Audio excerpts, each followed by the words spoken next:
नाज़रीन, मुहाफ़िज़ ड्रामे की कहानी अब एक ऐसे मोड़ पर पहुंच चुकी है जहां हर किरदार की किस्मत बदलने वाली है। जवाहिर ने रेशम की हकीकत जानने के बाद उससे मंगनी तोड़ दी है, जबकि वहाब दरानी अपनी मुसलसल नाकामी के बाद पहले से ज्यादा खतरनाक मंसूबा बना रहा है। दूसरी तरफ पारिस अब भी दुश्मनों के निशाने पर है और उसकी हफाजत की जिम्मेदारी सिर्फ जवाहिर के कंधों पर है। लेकिन क्या जवाहिर हर बार पारिस को बचा सकेगा? आइए जानते हैं आगे क्या होता है। जवाहिर रेशम से मंगनी खत्म करने के बाद एक लम्हा भी जाया नहीं करता और फौरन पारिस को साथ लेकर कराची रवाना हो जाता है। रास्ते भर पारिस खामोश बैठी रहती है, क्योंकि उसे लग रहा था कि उसकी वजह से जवाहिर ने अपनी बरसों पुरानी मंगनी तोड़ दी। आखिरकार पारिस धीमी आवाज में बोलती है, जवाहिर, मेरी वजह से तुम्हारी जिंदगी बिखर गई। अगर मैं तुम्हारी जिंदगी में न आती तो शायद आज सब कुछ ठीक होता। जवाहिर मुस्कुराते हुए जवाब देता है, अगर किसी रिश्ते में सच्चाई न हो तो उसका खत्म होना ही बेहतर है। तुम खुद को कसूरवार मत समझो, मैंने सिर्फ सही फैसला किया है। ये अल्फाज सुनकर पारिस की आंखों में आंसू आ जाते हैं, लेकिन पहली बार उसे महसूस होता है कि जवाहिर सिर्फ उसका मुहाफिज ही नहीं बल्कि उसका सबसे बड़ा सहारा भी बन चुका है। इधर रेशम अपनी मंगनी टूटने के बाद शदीद गुस्से में पागल हो जाती है।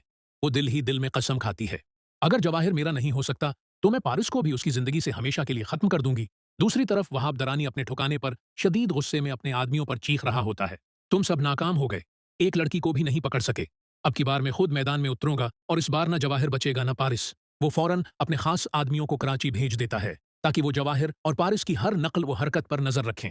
कराची पहुंचते ही बहजाद साहब जवाहिर का शुक्रिया अदा करते हैं, बेटा, तुमने एक बार फिर मेरी बेटी की जान बचाई है, मैं ये एहसान कभी नहीं भूलूंगा। लेकिन जवाहिर संजीदगी से जवाब देता है, ये एहसान नहीं, मेरा फर्ज है। मगर खतरा अभी खत्म नहीं हुआ, दुश्मन पहले से ज्यादा करीब आ चुका है। उसी रात वहाब दरानी का एक जासूस बहजाद साहब के घर के बाहर पहुंच जाता है और अंदर की तमाम मालूमात खफिया तौर पर वहाब तक पहुंचाना शुरू कर देता है। दूसरी तरफ रेशम भी खामोश नहीं बैठती। वो वहाब दरानी से दोबारा राबिता करती है और कहती है, अगर इस बार भी तुम नाकाम हुए तो फिर कभी पारिस तक नहीं पहुंच सकोगे। वहाब मुस्कुराते हुए जवाब देता है, इस बार मेरी चाल ऐसी होगी कि जवाहिर भी कुछ नहीं कर सकेगा। उसी वक्त वो एक खतरनाक मंसूबा बनाता है।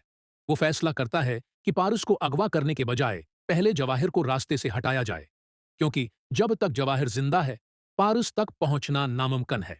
अगले दिन जवाहिर को एक नामालूम नंबर से कॉल आती है।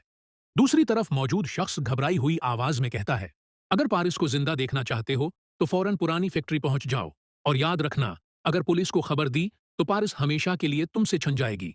ये सुनते ही जवाहिर का चेहरा बदल जाता है।